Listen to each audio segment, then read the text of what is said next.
안녕하세요, 여러분. 반갑습니다. 일상생활 속에서 활용 가능한 연구에 기반한 정보를 공유하고자 학계와 사회 서비스 현장 전문가들이 창설한 K4럼 와이즈 그 두 번째 포럼을 지금 시작하겠습니다. 먼저 K4럼 와이즈는 정보 전달과 교육이 목적입니다. 포럼 내용과 관련해서 적극적인 도움이 필요하신 경우에는 지역의 상담소나 복지기관 또는 911에 연락하시면 됩니다. 슬라이드 바꿔주세요.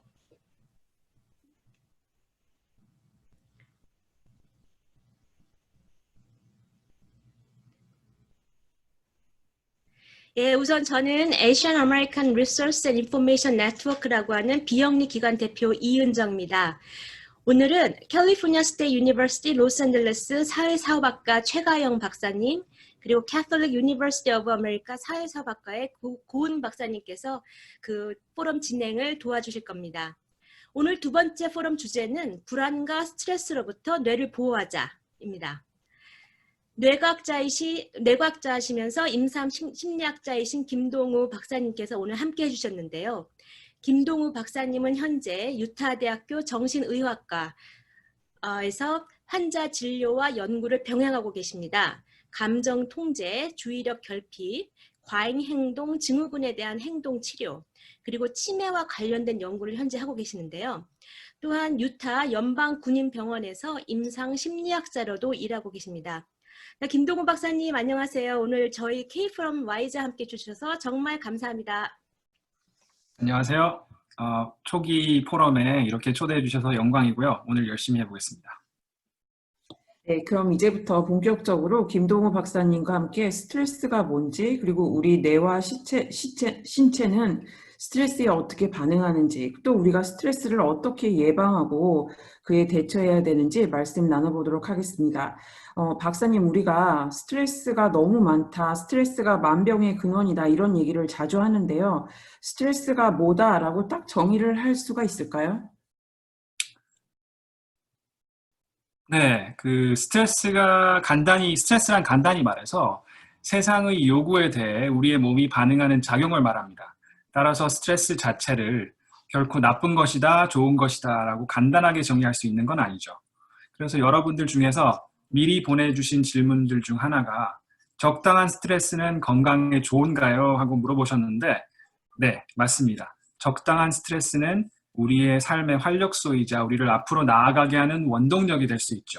하지만 그 스트레스가 심해지면 우리의 몸이 스트레스의 종류와 그 스트레스가 얼마나 길고 짧은가 하는 기간에 따라서 다르게 반응할 수가 있어요. 그래서 그 스트레스를 구분하는 방법 중 하나로 짧게 받는 급성 스트레스, 길게 지속되는 만성 스트레스로 나눠볼 수가 있죠. 그래서 짧게 받는 이런 스트레스는 직무 수행에 긍정적인 효과를 주거나 위험한 상황에서 긴급하게 대처하는 데 도움을 줄 수가 있습니다.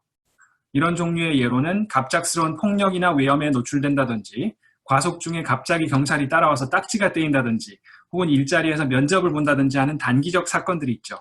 그에 비해서 여러분들이 흔히 생각하시는 스트레스는 만성적으로 지속되고 끝마침점이 모호한 것들이 많아요. 예를 들면 집에서 요즘 가사와 노동을 병행해서 고생하시는 부모님들, 껄끄러운 상사나 동료와의 관계, 오래되는 과중한 업무, 오랫동안 풀리지 않는 파트너나 부부 혹은 가족 간의 불화, 또 요즘 많은 분들이 경험하시는 코로나 바이러스 관련 불안함 같은 것들이 그 예입니다. 네, 우리가 흔히 스트레스 하면 무조건 나쁜 걸로만 알고 있었는데 스트레스 자체로는 나쁘다, 좋다를 말하기가 좀 힘든 것 같아요.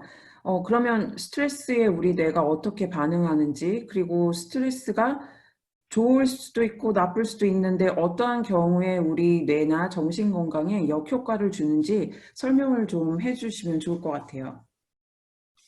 네, 우리의 뇌는 스트레스에 민감하게 반응합니다. 만년 전 혹은 몇천 년 전까지만 해도 들짐승들이나 침입자들 같은 여러 가지 생존에 직결되는 위험 요소들에 빨리 반응해서 달아나거나 공격하는 게 살아남는 데 유리했기 때문에 우리의 뇌가 그렇게 민감하게 반응할 수 있게 진화를 한 거죠. 그런데 우리 뇌가 스트레스를 인식을 했을 때 결정적으로 뇌에서 여러 가지 호르몬이 분비가 됩니다. 그 호르몬이 분비됨으로써 뇌의 여러 부분과 신체에 뭔가 긴밀히 대처할 상황이 발생했으니까 주의 집중해 하고 SOS 신호를 보내는 겁니다. 이러한 호르몬들의 어떤 대표적인 예가 여기 적혀 있는 코티솔과 아드레날린이죠. 그래서 이 그래프를 보시면 스트레스가 단기에서 점점 만성적으로 바뀔 때, 진행될 때 뇌가 어떻게 반응하는지 알 수가 있습니다.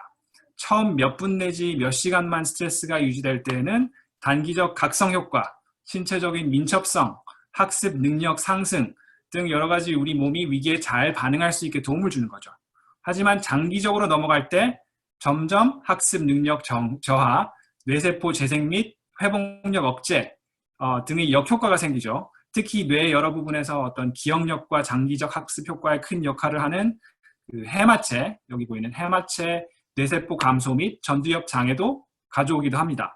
그래서 스트레스와 불안이 집중력 및 기억력 장애 같은 인지 능력에 악영향을 주고 또 감정 조절, 대인관계에도 안 좋은 영향을 주는 이유가 되기도 하는 거죠. 그래서 이런 스트레스들이 너무 오래 지속되어서 뇌에도 영구적인 영향을 미치지 않게 스트레스를 예방하고 대처하는 게 중요한 거죠. 네, 감사합니다. 스트레스가 초기에는 단기적으로 각성 효과나 학습 능력을 상승시킬 수 있지만 오히려 스트레스를 빨리 해결하지 못하면 우리 뇌도 지쳐서 결국 손상이 될 수 있다는 말씀이신 것 같아요. 그렇다면 결코 오래 앉아서 공부를 오래 한다고 해서 꼭 좋은 것만은 아니겠어요. 그럼 우리가 생활하면서 이건 조심해야 될 정도의 스트레스다. 내가 이 정도의 스트레스를 받았으면 내가 이렇게 조금 대처를 해야겠구나 하는 그런 신호가 있을까요? 우리 몸이 반응하는 신호가 있으면 좀 알려주시면 도움이 많이 될 것 같아요. 네, 아주 좋은 질문이에요. 스트레스 예방 및 대처법 같은 것도 생각하기 전에 내가 어떤 상황에서 스트레스를 받고 내 몸이 어떻게 반응하는지를 알아두는 게 당연한 이치겠죠. 그래서 보통 스트레스 증상은 많은 분들이 심리적 효과로 나타난다고 생각하시는 분이 많으실 텐데 그것도 맞습니다. 그런데 사실 증상이 아주 다양해요. 여기 제가 보여드리는 증상들 중 아마 한두 가지는 겪어보셨을 텐데요. 수면 문제라든가 소화기 장애, 신체 통증, 인지 능력 장애 혹은 불안할 때 나도 모르게 나오는 여러 가지 습관들 등 자기만의 신호를 알아두시는 게 큰 도움이 됩니다. 또 미리 보내주신 질문들 중 하나가 불안과 스트레스가 화냄으로 자꾸 표현이 됩니다. 주기도 작고 잦아지고 강도가 세져서 걱정이 됩니다. 이렇게 물어보신 분이 있으신데 사실 화라는 감정의 이면에는 불안 및 스트레스 요소를 자기 스스로가 조절할 수 없다고 느낄 때 불안과 걱정이 화로 바뀌어서 표현되는 경우가 많아요.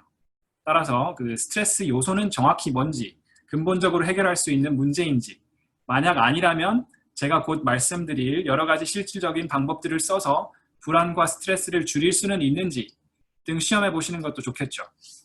하지만 그 스트레스 정도가 심해져서 내 화냄이 주체가 안 된다 하시는 분들은 전문가분과 그 상황에 대해서 자세하게 상담을 받아보시는 것도 권해드려요.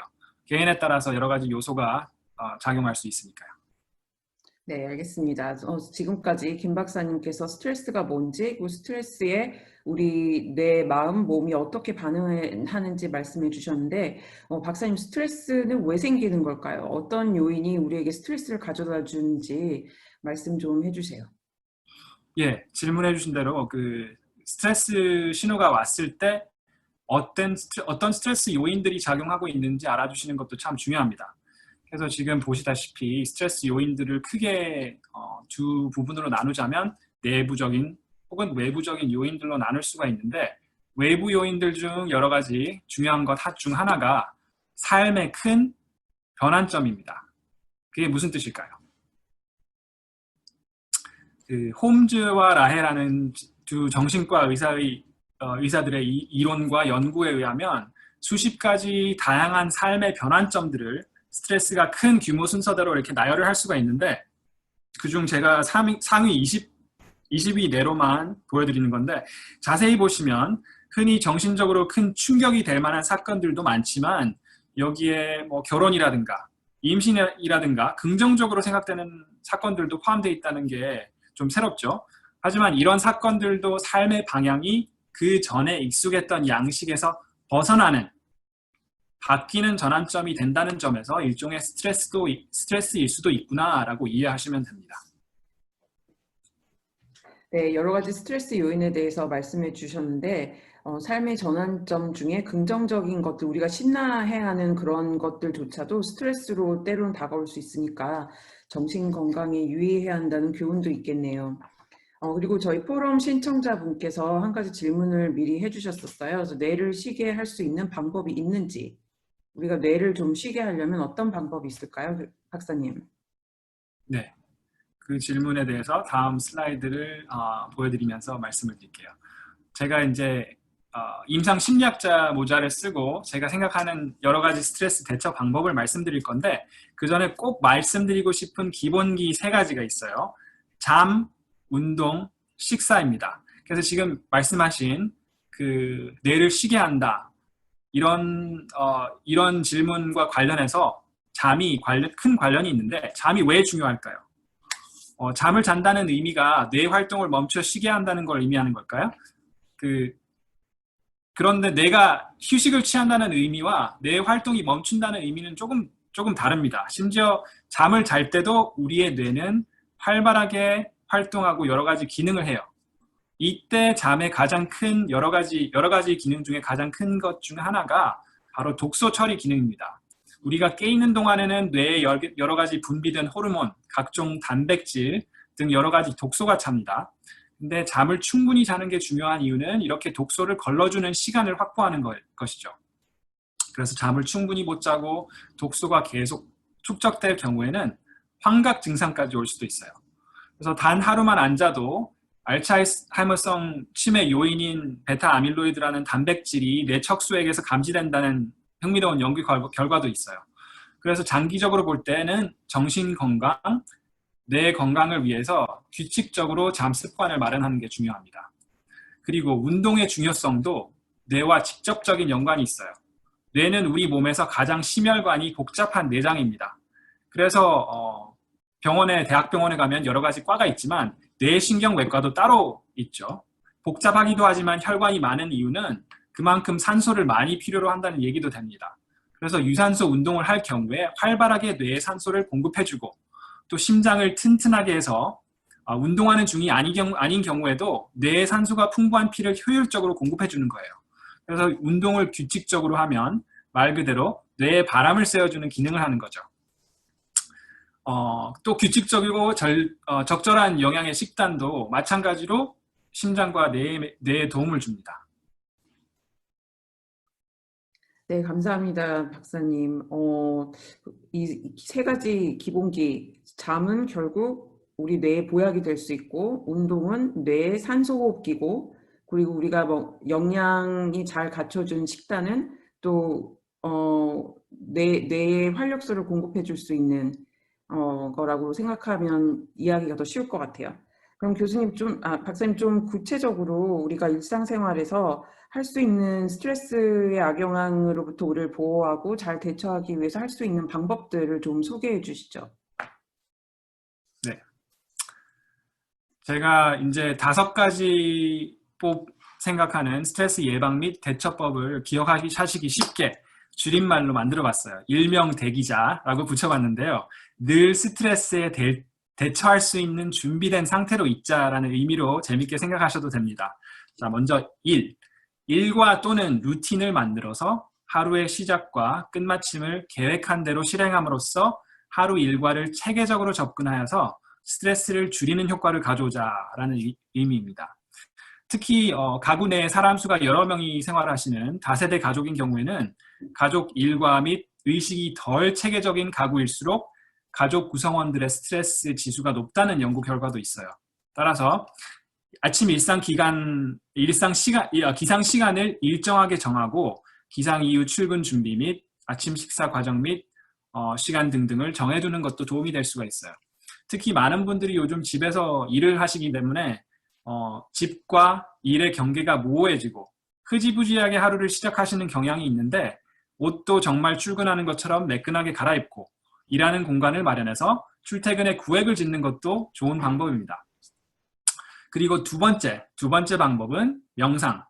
꾸준한 명상이 그 심리, 면역, 호르몬, 혈압 기능에 도움을 줄 뿐더러 뇌세포 유지와 재생에 직접적으로 도움을 준다는 연구 결과가 요즘 숱하게 나왔어요. 특히 마음챙김 명상. 마음챙김 명상은 지난 수십 년간 점점 많은 조명을 받아오고 있어요. 마음챙김이라는 뜻은 지금 이 순간 일어나는 일을 판단하지 않고 온전히 알아차리는 상태를 의미하는 거예요. 이 마음챙김 명상은 스트레스 대처에 도움이 되는데요. 순간순간 현재에 머무르는 연습을 하는 거죠. 그래서 이런 명상을 매일 꾸준히 짧게라도 5분이라도 하면 인지 능력, 특히 집중력과 밀접하게 관련되어 있는 뇌 전두엽 부분이 부분적으로 부피가 커진다는 연구 결과도 있어요. 세 번째 기술은 대화하는 방법 배우기입니다. 사실 많은 분들의 큰 스트레스 요인들 중 하나가 대인 관계, 특히 가족 관계 혹은 사무, 상사 관계 등의 등의 대화의 부족이나 실패가 큰 스트레스 요인이 되는데, 이 때문에 발생하는 스트레스를 풀기 위해서는 잘 듣기, 잘 말하기가 중요하죠. 사실 이에 대해서 얘기를 하려면 1시간을 해도 모자라기 때문에 넘어가도록 하겠습니다. 그런데 넘어가기 전에 딱 2가지 간단하게 실천 가능한 팁을 드리자면, 첫 번째, 터놓고 어려운 일에 대해 나눌 수 있는 친구를 만들라. 그리고 2번째는 무조건 yes 하지 말고 no 하는 연습을 하시라 라는 겁니다. 물론 no 하는 이유는 더욱 중요한 일에 집중하기 위해서, 그리고 스트레스 받을 상황을 줄이기 위해서죠. 하지만 대화하는 방법에 대한 이야기는 무궁무진하기 때문에 다음에 또 기회가 생기면 더 깊이 했으면 좋겠고요. 자, 네 번째 기술은 기록하는 습관을 들이기입니다. 크게 2가지를 말씀드리고 싶은데, 하루 일과를 시작할 때 오늘 해야 할 일들을 적어놓고 하나하나씩 일을 마칠 때마다 그어서 없애는 방법입니다. 모두들 들어보셨죠? 영어로 to-do list라고 하는데, 제가 여기서 추천드리는, 그리고 제가 주의 집중력 장애 환자들과 치료를 할 때 상담 치료로 쓰는 방법은 한층이 더 추가가 돼요. to-do 리스트에 각 항목당 A, B 또는 C를 매겨서 일의 우선순위를 할당하는 겁니다. 그리고 중요한 건 모든 A를 끝내고 B로, 그리고 모든 B들을 끝내고 C로 넘어가는 겁니다. 이렇게 오늘 할 일을 기록해두고 우선순위로 하나하나씩 차근차근 해나가면 머릿속에 해야 할 일들이 계속 맴도는 불안과 스트레스를 줄일 수 있는 방법이 되죠. 그리고 기록하는 습관 2번째 파트는 적어도 매주 한 번 일기 쓰기입니다. 하지만 제가 말씀드리는 일기는 오늘 누구 만났네, 뭘 먹었네 하는 시시콜콜한 일과 기록을 하시라는 얘기가 아니고, 나에게 일어난 일 중에 특별히 감사하고 고마웠던 일에 대해서 쓰기입니다. 감사의 대상이 누구이든 자연이든 신이든 사람이든 하는 건 상관없어요. 하지만 연구 결과에 의하면 일주일에 한 번씩 아주 구체적으로 감사했던 일을 상기하면서 그에 대해서 짤막한 일기를 쓰면 불안감, 우울증 증상이 줄고 행복도가 올라가는 효과가 있다고 합니다. 그래서 일주일에 한 번 시간을 정해서 감사 일기를 쓰는 걸 권장드리고요. 다섯 번째는 자기 돌봄의 시간을 갖자입니다. 그래서 자기 돌봄이 무슨 뜻이냐? 유튜브를 틀어서 먹방을 보거나 넷플릭스에 오늘 뜬 이번 주 드라마를 보는 것처럼 흥미 위주 여가 활용도 가끔은 필요하지만, 완성도 있는 취미로 악기를 배운다든지 스포츠 종목을 정해서 실력 향상에 노력을 한다든지 하는, 또는 자연에서의 산책, 등산 같은 걸 하는 것들이 좋은 예가 되죠. 그래서 이 밖에도 스트레스를 예방, 대처하는 방법들이 여러 가지가 있을 텐데요. 제가 5가지를 뽑아드렸고, 이걸 하나씩이라도 일상에 추가를 해보시면 좋을 것 같아요. 이렇게 혼자서 할 수 있는 것들 이외에 스트레스의 정도가 심하신 분들은 전문가와 상담을 받아보시는 것도 적극 권장드립니다. 그래서 영어로 상담 받으시는 것이 부담스러우신 경우에는 한글로 상담하실 수 있는 분을 찾는데 어려움을 겪으실 수도 있는데, 근처 한인 상담 전문가를 찾지 못하시는 분들은 저에게 문의를 하시면 제가 미주 정신건강 전문가 모임에 문의를 해서 연결하는 데 최대한 노력을 해보도록 할 수도 있습니다. 네, 김 박사님 오늘 너무 여러 가지 팁들 감사드리고요. 이제 저희가 명상이 좋다는 이야기를 굉장히 많이 듣잖아요. 근데 실제로 어떻게 해야 될지 모르는 경우가 되게 많은 것 같아요. 그래서 이제 저희 세션 끝날 때 김 박사님께서 인도해 주셔가지고 한 3분 정도 명상을 연습해보는 시간 가질 건데요. 관심 있으신 분들은 이제 끝까지 남으셔서 같이 참여해 주시면 좋을 것 같아요. 그리고 제가 이제 질문 있으신 분들 질문 채팅창으로 알려달라고 말씀드렸는데 아직 질문해 주신 분이 안 계세요? 혹시 이제 들으시면서 궁금한 사항 있으면 지금이라도 채팅창에 알려주시고요. 생각하시는 동안 저희가 사전 등록 받을 때 받았던 질문 중에 한 가지 말씀드리려고 해요. 오늘 오신 분들이 여성분들이 굉장히 많으신데 그 질문 중에 하나가 이제 갱년기 아니면 폐경기를 맞아서 많은 변화를 아까 말씀하신 전환점이잖아요. 변화를 겪으면서 받는 스트레스에 어떻게 대처해야 될지 모르겠다고 이렇게 질문해 주신 분 계셨는데 김 박사님께서 그거에 대해서 좀 대답해 주시면 좋을 것 같아요. 예, 폐경기 관련한 스트레스와 이걸 어떻게 대처를 해야 되느냐에 대해서 말씀을 드리자면 사실 폐경기는 아까 말씀드린 삶의 전환점 중에 하나도 되고 또 삶의 전환점이면서 신체적인 여러 가지 변화가 오는 시기이기도 해요. 그래서 그 신체 변화가 오는 시기에 따른 어떤 스트레스도 있지만 그 시기에는 어떤 나이대가 자식들이 출가를 한다든지 혹은 남편이 은퇴를 한다든지 하는 여러 가지 삶의 변화가 많기 때문에 그런 여러 가지 삶의 스트레스 요인들이 무엇인가 그리고 이런 스트레스를 본질적으로 해결할 수 있는 방법들이 여러 가지가 있는가 이런 걸 생각해 보시면 좋을 것 같아요. 그리고 아까 말씀드린 5가지 방법 중 하나가 특히 도움이 된다는 연구 결과가 있는데 그게 바로 명상입니다. 그래서 2019년에 나온 연구 결과 중에 하나가 폐경기 관련한 여러 가지 신체적 증상들 그런 것들도 마음 챙김 명상을 꾸준히 하면 많이 그런 신체적 증상이 스트레스에 영향을 주는데 영향을 주는 걸 줄이는데 큰 도움이 된다고 합니다. 그래서 그런 연구 결과도 있으니까 제가 말씀드린 것들 중에 마음 챙김 명상 한번 꼭 해보시면 좋을 것 같아요. 감사합니다. 이제 더 특별히 질문해 주실 건 없는 것 같고요. 이제 오늘 말씀 들으면서 질문이 하나 막 들어왔어요. 이제 평소에 성격이 급하신 편이어서 스트레스를 자주 받으시는 것 같다고 이제 또 그렇게 급한 성격을 가지시면 일의 결과가 빨리 안 나오면 조급하고 스트레스를 많이 받으시는 것 같다고 하시는데 이런 급한 성격을 조금 완화할 수 있는 방법이 있을 수 있을까 하고 질문을 주셨어요. 예. 그러니까 명상도 해보셨는데 집중이 잘 안 된다고 더불어서 말씀을 해주셨네요.